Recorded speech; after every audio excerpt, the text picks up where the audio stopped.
Selamat pagi semua. Jadi hari ini hari Sabtu pagi di Amerika, story time sambil minum kopi. Aku mau cerita bagaimana aku bisa ketemu Pak Su dulu. Jadi ceritanya sangat menarik, luar biasa menurutku. Rencana Tuhan memang luar biasa. Saya tidak menduga, tidak menyangka bagaimana saya bisa ketemu Pak Su ini, tapi Tuhan membukakan jalan buat saya. Jadi ya, thank you God. Oke. Pertama, saya ini janda ya, janda beranak satu. Saya menikah sebelumnya, tapi pisah sama suami saya yang pertama. Itu nanti saya buat vlog yang lain ya, kalau saya sudah siap tentang cerita yang itu, karena itu lebih mendalam ceritanya, lebih sakit, lebih membuka luka lama. Jadi ini cerita-cerita yang happy-happy saja ya. Jadi ya, setelah saya pisah dengan suami saya yang pertama, saya pas itu jalan-jalan ke mall. Cuman jalan-jalan biasalah. Karena saya masih muda saat itu, saya umur 24. Dan saya ketemu teman saya, teman kuliah. Dia punya channel loh, channel YouTube masak-masak, namanya Aldridge Diary. Nanti lihat di bawah ya. Nanti saya, kalau kalian mau ngecek YouTube cookingnya dia. Dan saya ketemu teman kuliah saya ini, terus dia tanya, saya sama dia dulu tidak terlalu dekat karena dia pintar ya di kuliah. Anaknya pintar banget. Kalau saya sih cuman banyak ngomong, jadi kalau dia grade-nya tuh A, B, semua A, B. Kalau saya B, C, D, E. Jadi ya, singkat cerita, teman saya ini tanya, "Hey, Ren, apa kabar? Gimana kamu sekarang?" Terus mulut saya mulai, yap. Saya bilang, "Oh, aku sudah pisah sekarang. Aku sendiri sama anakku. Bla bla bla bla bla." Terus dia bilang ke aku gini, "Kamu mau nggak tak kenal lagi sama temanku, orang Amerika?" Aku bilang mau toh ya. Orang Semarang bilang gitu. Pada saat itu dia lunch, jadi dia kerja lunch, mau makan di mall. Terus dia bilang ke aku, "Oh ya, nanti kamu ke rumahku." Terus aku dikasih nomor teleponnya dia, dikasih alamat. Terus aku datang ke telepon dia. Pertama telepon, boleh nggak datang ke rumah kalau mau tanya-tanya info tentang orang Amerika ini. Setelah itu dia bilang, "Aku kenalnya di internet, orangnya di Amerika bukan di Indonesia." Aku tidak suka internet ya, karena kebanyakan kalau orang bicara di internet itu maunya bicara yang aneh-aneh gitu loh, yang kayak aku nggak punya waktu buat yang nonsen. Terus dia bilang dia bener-bener mau cari istri, beneran mau cari istri. Ini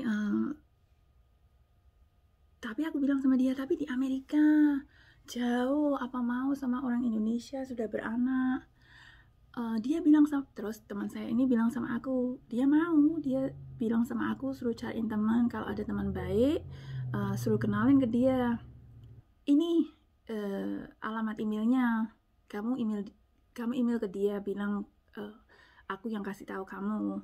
Terus aku email dia, Hey, namaku Rena, aku temannya such. Dia bilang kalau kamu mau cari teman. Terus ini foto pertama yang aku kirim ke suamiku sekarang. Setelah itu berapa hari ya? Sekitar seminggu atau 3 hari. Dia tidak balas emailku. Aduh, mate aku. Mungkin dia tidak mau ya sama janda beranak satu. Oke. Time to move on. Tidak mau dia sama anak beranak satu. Terus aku telepon temanku balik. Emailku tidak dibalas sudah 3 hari. Terus temanku bilang, iya nanti aku cek sama dia. Jadi temanku ini kenalnya dari Christian chat. Terus dia cek. Terus aku setiap hari aku cek email. Suatu hari dia email balik ke aku. Dia bilang, maaf emailmu masuk ke spam. Jadi aku tidak tahu kalau kamu kirim email ke aku. Terus dia aku suka lihat foto kamu sama anak kamu. Jadi terus dia bilang, kamu bisa nggak chat sama aku? Pada saat itu kita pakai Yahoo Messenger. Zaman baru lah ya. 10 tahun, 12 tahun yang lalu ya. Itu ingat tren, belum ada Facebook, belum ada Skype. Skype sudah ada apa belum ya? Kayaknya belum ada. Tapi nggak tahu. Cuman aku pakai Yahoo Messenger. Terus setelah itu kita ngomong. Duh, ini bule sopan amat. Jadi ngomong tuh cuman apa kabar, bagaimana udaranya di sana, hari ini bagaimana kamu kerjanya. Sopan banget. Tapi pada saat itu dana aku juga terbatas ya, karena aku punya anak, harus beli susu, beli semua. Banyak lah, maksudnya kalian tahu lah punya anak. Jadi pada saat itu saya chat-chatan di internet cafe. Jadi 1 jam itu 10.000 waktu tahun saya ketemu sama dia. Singkat cerita, ngomong, terus aku bilang ke dia, aku di sini bukan mencari pacar ya. Aku tidak punya waktu buat pacaran di internet. Aku mau serius. Terus dia bilang ke aku, oke, kamu ke internet yang ada webcamnya, biar aku bisa lihat kamu, bener-bener lihat kamu seperti apa. Apa fotoku yang ini, yang ini beneran aku gitu loh. Terus oke. Aduh, waktu itu warnet yang ada kayak kameranya 15.000 per jam. Terus aku ke warnet yang ada kameranya. Terus aku pasang webcamnya, ketemu sama dia juga pakai webcam. Terus dia bilang, oh my gosh, kamu benar-benar kamu cantik, kamu sweet. Dan akhirnya setelah berapa ya, lama, setelah 6 bulan, dia tidak pernah bilang I love you sama aku selama kita chat-chatan. Cuman bicara normal, bicara apa kabar, bagaimana kabarmu, hari ini ada apa, ada apa di kantor.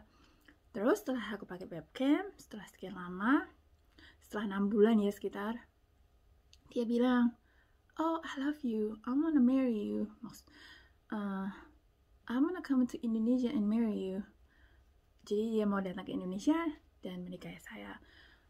Percaya agak sedikit percaya, karena menurut saya itu masih mustahil lah.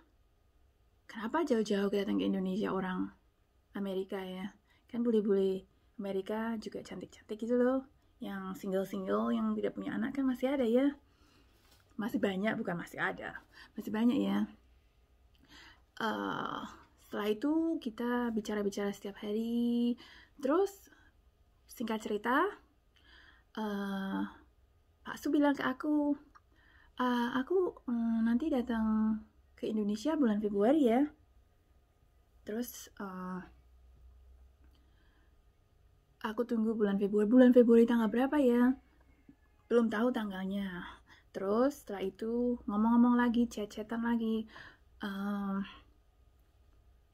Pak Su bilang, aku undur Maret karena aku harus ke sekolah. Jadi kayak training ya buat pekerjaannya dia. Dia harus ke sekolah 1 minggu buat training. Setelah itu aku mulai berpikir-pikir, jangan-jangan aku ditipu ini. Kenapa dia bilang Februari jadi Maret jadi apa lagi ya? Terus enggak, aku datang bulan Maret. Setelah bulan Maret dia bilang lagi, aku tidak bisa datang bulan Maret karena belum ada dana. Dia bilang, tunggu ya bulan April. Setelah itu aku tunggu bulan April. Bulan April dia bilang, aku belum beli tiketnya, nanti bulan Mei pasti. Aku marah ya, bener-bener marah. Aku bilang sama dia, kalau kamu memang mau berhenti atau mau tidak suka sama aku, atau kamu mau quit, atau kamu mau putus, bilang saja gitu loh. Jadi aku tidak perlu menghambur-hamburkan uang ke warnet. Kalau uang buat bayar warnet bisa buat saya buat beli susu anak saya. Terus yang beneran aku datang. Cuman ini memang ada selalu ada halangan. Dia bilang begitu. Oke. Nah, singkat cerita, dia bilang, terus sebelumnya aku bilang ke dia, kalau kamu sudah beli airline tiket, scan ya, kirimkan ke aku. Jadi aku tahu kalau kamu tidak menipu, you are not lying to me. Kamu tidak menipu aku gitu loh kalau dia benar-benar datang. Karena aku benar-benar tidak ada uang buat warnet setiap hari ya. Karena itu hubunganku setiap hari cuma warnet 1 jam 2 jam, 1 jam 2 jam, 1 jam 2 jam. Itu sebulan itu kalau 1 jam itu 10.000, 100.000. Kan banyak uang ya zaman dulu. Apalagi aku punya anak juga. Nah, oke, singkat cerita lagi, ternyata Pak Su tidak bohong. Dia beli airline tiketnya datang ke Indonesia bulan Mei. Nah, Pak Su bilang nanti aku ke Indonesia 10 hari. Nanti aku datang, melamar dan menikahi kamu. Haduh, mati aku. Bagaimana aku bisa menikah dalam 10 hari di Indonesia? Kalian kan tahu tata cara di Indonesia kalau menikah di Indonesia.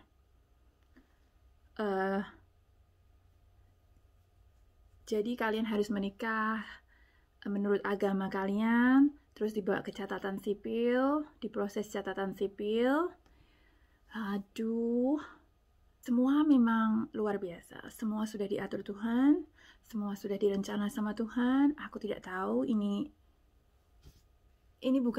di luar tanganku, benar-benar. Jadi pada saat itu aku cari info dari teman SMA. Nah, ciciknya ini menikah sama orang bule juga. Nah, ciciknya ini Kristen ya, jadi pakai pendeta. Terus aku bilang, aku juga Kristen. Terus aku bilang, Ci, pendetamu yang dipakai di mana ya? Terus cicitnya bilang, pendetanya sekarang sudah pindah, tidak di Semarang lagi. Tapi aku masih punya kontak. Kalau kamu mau, aku kontak. Terus dia bilang, dia nanti ke Semarang tanggal berapa aku lupa. Tapi bulan Mei, kamu harus ketemu dia di hotel ini. Bicara planningmu apa buat menikah sama si bulemu ini. Terus aku dikasih nomor teleponnya. Terus aku telepon. Setelah itu saat pendetanya sudah datang ke Semarang, aku telepon. Pak Pendeta, ini begini.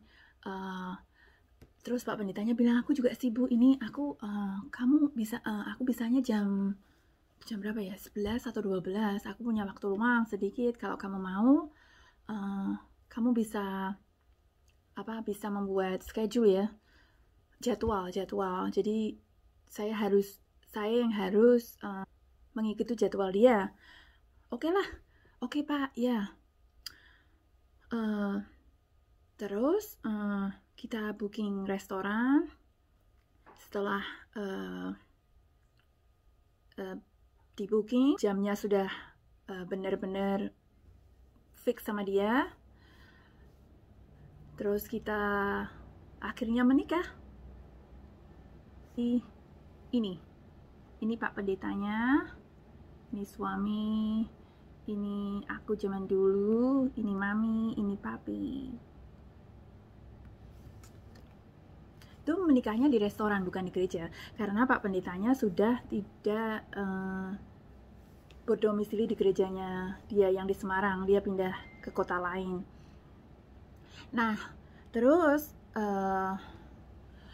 setelah itu menikah, setelah menikah resmi agama, saya bawa ke catatan sipil. Nah, ibu catatan sipil ini sudah tahu saya. Terus saya bilang, Bu, tolong, ini suami saya di Indonesia cuma 10 hari. Terus iya Mbak, iya nanti saya usahakan. Setelah itu ya, jadi dari pertama saya ketemu sama suami, jalan-jalannya yang dibukakan Tuhan buat saya itu luar biasa. Itu semua bukan usaha saya tahu. Luar biasa lah, kayak anugerah gitu loh. Miracle yang di hidup saya. Dan suami saya ini orangnya super baik, super baik. Dan saya sudah menikah dengan suami saya ini 15 tahun. 15 tahun, guys. Kalau dia tidak baik, saya tidak mungkin bertahan 15 tahun ya. Jadi ini foto yang kedua. Ini foto suami saya waktu ketemu anak saya pertama kali. Terus suami saya ketemu sama teman-teman saya yang lain. Jadi menurut saya apa yang dari cerita ini, kalian jangan pernah putus asa ya. Perjalanan hidup itu tidak selalu indah. Banyak rintangan, tapi harus dilalui. Hidup saya tidak indah, tidak selalu indah. Perkawinan pertama saya sakit, tapi saya masih ingat waktu papi bilang, waktu saya pulang ke rumah papi sama mami, papi datang ke dalam, papi masuk ke kamar saya, papi bilang, "No, nanti kan ada pengganti nih, laki-laki yang baik buat kamu, pasti adalah Tuhan baik, Tuhan baik, pasti ada pengganti buat kamu, no. Jangan menyerah. Sekarang memang sakit, tapi pasti ada pengganti." Jadi bagi kalian yang lihat video ini, kalau kalian sakit saat ini, kalau kalian cerai atau kalian putus, jangan menyerah. Karena saya tidak pernah bermimpi datang ke Amerika, saya tidak pernah bermimpi mendapatkan suami yang baik sekali, saya tidak pernah bermimpi mendapatkan suami yang pengertian, saya tidak pernah bermimpi mendapatkan suami yang mencintai anak saya seperti anaknya sendiri. Jadi kalian percaya, apapun agama kalian, kalau kalian percaya, berdoa setiap hari, percaya, berusaha, percaya, impian-impian kalian pasti dikabulkan. Jadi cerita saya ketemu sama Pak Su, nanti saya buat vlog cerita bagaimana saya datang ke Amerika, dan proses visanya ya. Okay guys, thank you so much for watching. I see you. Bye.